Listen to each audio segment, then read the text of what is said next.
రాయ్ అవినీతి ఉద్యోగి ఇంట్లో కోట్ల కొద్దీ నోట్ల కట్టలు అవాక్కైన అవినీతి నిరోధక శాఖ అధికారులు. నిజామాబాద్ మున్సిపాలిటీలో సూపరింటెండెంట్గా నిరంతర విధులు నిర్వహిస్తుంటాడు.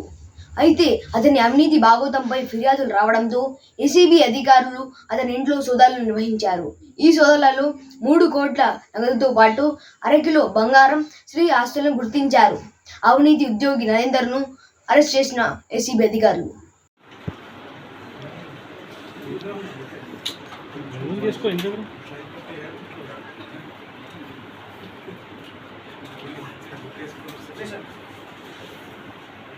చేస్తున్నాను సార్.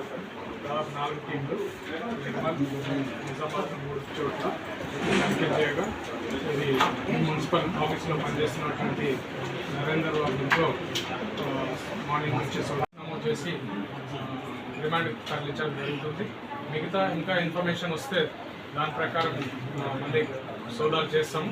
ఇదంతా కూడా C B Anand sir DGP ACB గారికి సమాచారం రావడంతో ఆయన ఆదేశాలతో ఈ చర్య చేపట్టడం జరిగింది. స్పెసిఫిక్ ఏమన్నా ఫిర్యాదు వచ్చిందా, లేకపోతే ఆదాయం గురించి ఆస్తులు ఆరోపణ స్పెసిఫిక్ అని కాదు, ఇలాంటివి మేము ఇప్పుడు అబ్జర్వ్